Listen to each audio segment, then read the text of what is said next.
মায়াবিনী ৰাতেৰ বুকু দেখা পালো তোমাৰ ছবি ধৰা লীলা কুপৰে আহি হিয়াৰ কোনত তুমি যে মোৰ শুকান মনৰ নিয়ৰৰে চেঁচা কুপাৰ নামি অহা হৃদৰে গুণ মোৰ দেশত প্ৰতি পুৱা। আজি যে তোৰ মুখত হঠাৎ জুবিন দাৰ গান কে কি হ'ল? তই কি জানবি অসমত নম্বৰ 1 ছিংগাৰ আছিল জুবিন দা।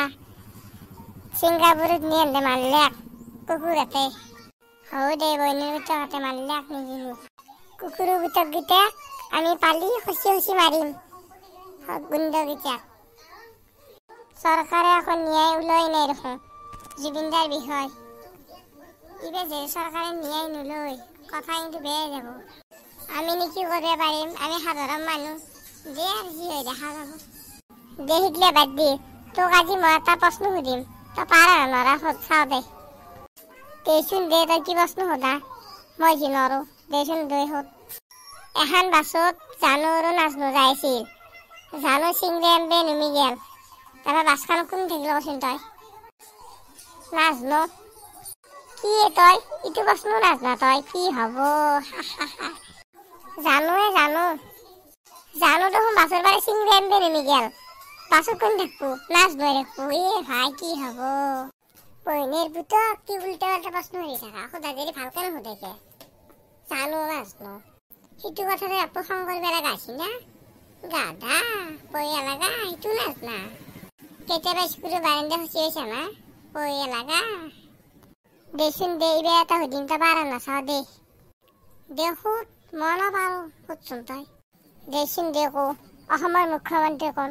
কেম পাৰা চাওচ মই। ইটো কিবা সুধবেলা কথা নেকি? অসমৰ মুখ্যমন্ত্ৰী মহাত্মা গান্ধী। কি ক তই? অসমৰ মুখ্যমন্ত্ৰী মহাত্মা গান্ধী?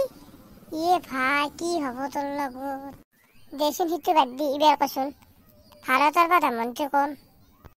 ইটো কিবা সুধবা লগা প্ৰশ্ন নেকি? ভাৰতৰ প্ৰধানমন্ত্ৰী মনমোহন সিং। ভাই জধা মূৰ্খু সেইকাৰণে কেতিয়াবা স্কুল যাবা লাগে আকৌ নাজনে ভাই মূৰ্খুটো। বইনেৰ পুতক উল্টা পাল্টা প্ৰশ্ন সুধি থাকবি আৰু তই কবা আছে চুৱাৰ বাচ্চা জধা মূৰ্খু সেইখিনিও নাজনা। ভাই কি হব? ভাৰতৰ প্ৰধানমন্ত্ৰী মনমোহন সিং আৰু অসমৰ মুখ্যমন্ত্ৰী কোন আছিল কচোন? মহাত্মা গান্ধী। কি কথা কই বইনেৰ পুতক তোৰ লগত থাকব ইচ্ছা নাই যা চুৱাৰৰ বাচ্চা। জাগে মনমোহন সিং যা ঘৰত জাগে যা যাও যা চুৱাৰৰ বাচ্চা বইনেৰ পুতক কুকুৰ পুতক চুৱাৰৰ বাচ্চা একো নাজনে। স্কুলৰ বাৰান্দাটো খচি বই নাই পঢ়িয়া লাগাই নাচে কিয়? ভাৰতৰ প্ৰধানমন্ত্ৰী মনমোহন সিং বোলে চাচোন তাৰ কথা চুৱাৰৰ বাচ্চা। এই পঢ়াৰ লগত থাকলি মই বেয়া পাৰব ঘৰত যাই ভাল যা পোখা লাগা কুকুৰ পুতক যাও যা মৌ যা।